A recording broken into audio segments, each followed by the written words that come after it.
we want to think about building out those systems and templates in a way that it's super easy for you to give those clients that really good experience every single time.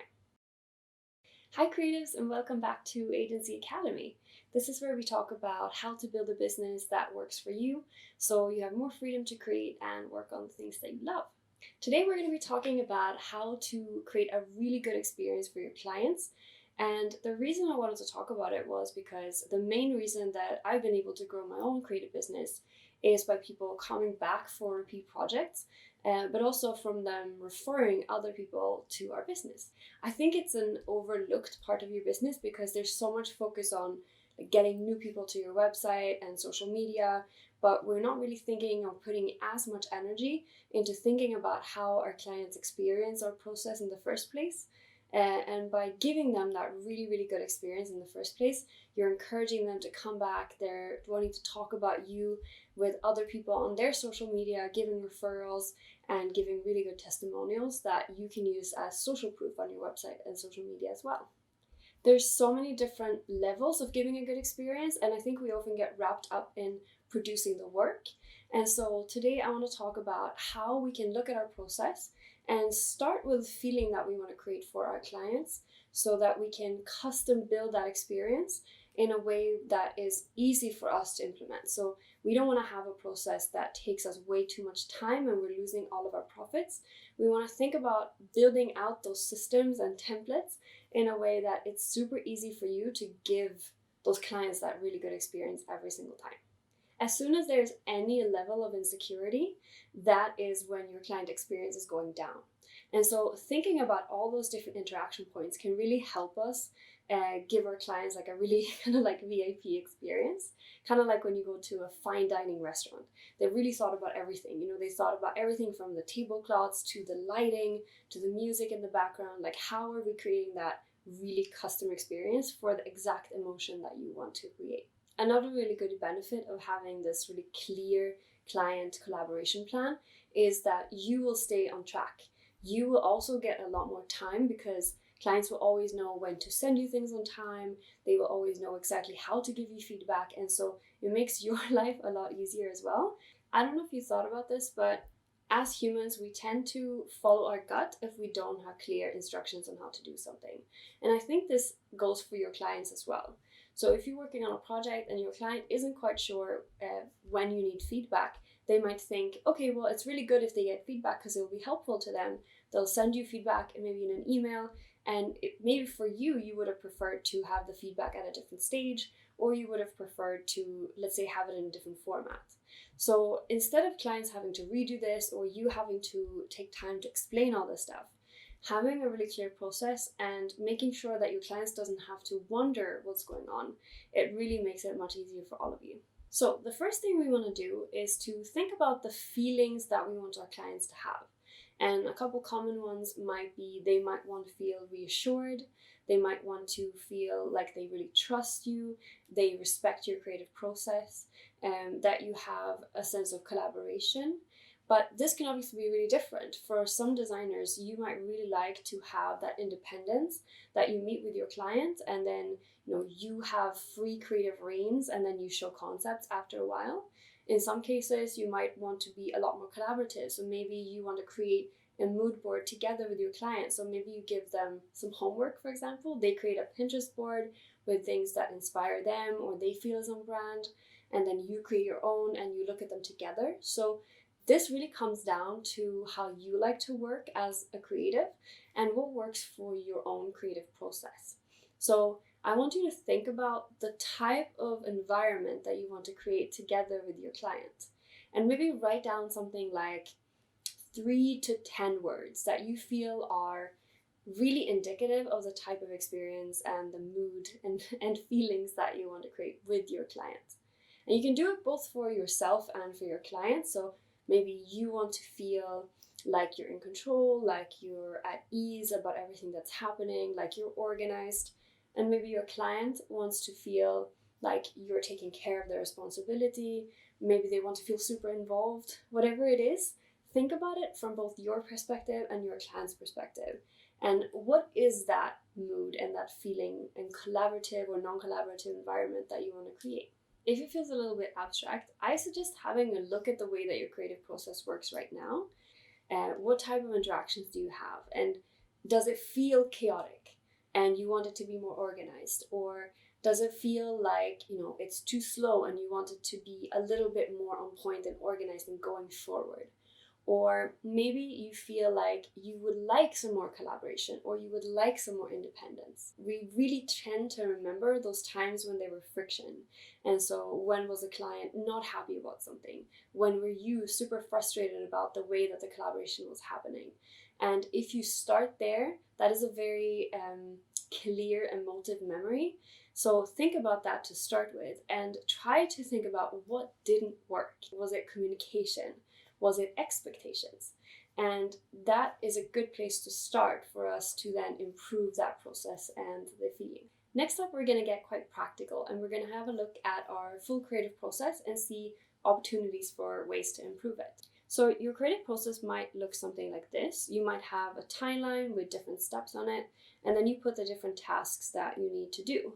The first thing we want to do is really think about the major activities or the major steps or stages that are happening. So it might be something like the customer comes in contact with you in the first time, you might have a discovery meeting, you might have some sort of concepting stage or draft stage, maybe finalizing stages. So think about those in really broad terms first, and then we can get more and more granular and think about the different ways we're communicating, the different ways that we're asking for things from our clients, and how they could perceive that information. So next up, we're going to have a look at all of those different points that we put on our timeline, and we're going to think about what is the best way to do it. What format, what tools do we need? Everything that could be important for creating this experience. And so, for example, it could be, okay, I need to get feedback from my client. Do I want to use email? Do I want to use a phone call? Do I want to do it right as I'm presenting the concepts that I'm writing down the notes, for example? Maybe I want to use InVision and they can pin the points and the comments straight onto the design. If you want to get files, how do you want to do that? Are you going to have, are you going to come into your client's office and use, let's say, a USB to grab everything? Do you want to use Kayla to send requests? So anything that is going to make your life and your client's life a lot easier. And there's so many great ways of doing it. We also have a blog post about lots of great creative tools. So I'm going to link that down in the description as well.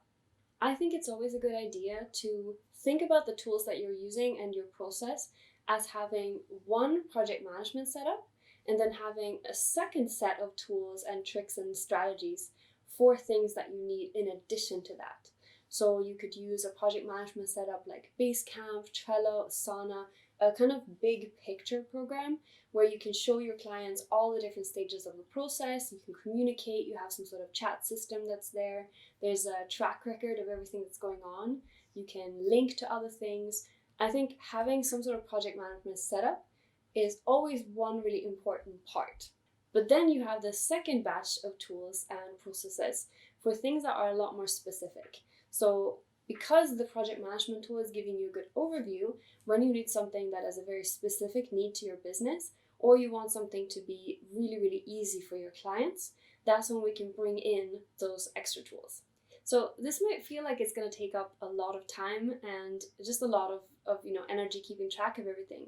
But this is where we really want to think about having templates, having a process, and having systems in place that mean that you're repeating the exact same steps every single time. And so the way we want to do this is when we're looking at each of these points in our timeline that we created previously, we want to think about, okay, if I'm writing an email to a client, how can I create a template for that email? And maybe it looks something like this. For example, if you're asking for feedback from a client, you could include a recap of the project goals. You could do a description of the type of feedback that you need, maybe some helpful instructions on how to add the feedback. You could even add an external link to the email, for example, if you don't want to receive the feedback in email form, if you want to use an external tool, for example. And also, I think it's good to include when you need it by.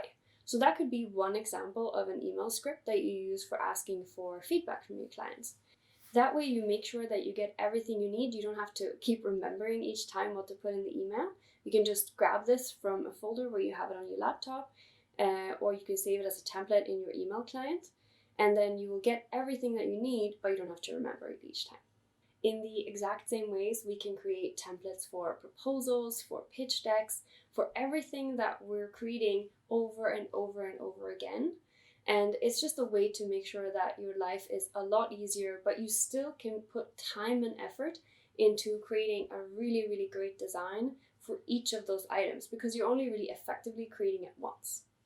We've actually made lots of videos previously on this type of stuff. So we have, for example, one on how to create proposals that really work. So I'll link that up here, and I'll put a description as well to the template that you can download. The key thing is just to think about the sections that are going to be the same for every single project. So like the cover page, the about you, and maybe some portfolio projects. And then think about the bits that are going to be different for each client and how you can create that bit custom. But that's saving you a lot of time not having to do the whole thing each time. So the last thing that you want to do is to run a test project. So now that you have all these ideas for how you can create a really, really good experience for your clients, pretend to be your own client. Think about, okay, they're going to send an email, they're going to go through this meeting with me, how are they going to feel? If I'm using this presentation, am I answering all their questions? And really think about how they would experience it. And because it can be a little bit hard to be completely unbiased on this, because you know everything about your creative process, I think it's a good idea to ask maybe a friend or a family member who is maybe completely separate from the creative industry. So they maybe have no experience in how a creative process works, and try to run them through a mock project. So you don't actually have to design anything. You could use, let's say, something you've designed from a different client, and just run them through, like, this is the email that you would get, what kind of questions would you have? And when you have all that information, make sure that you're writing down everything that came up. Where was there too much time when you didn't talk to them or update them? Where did they have questions about something?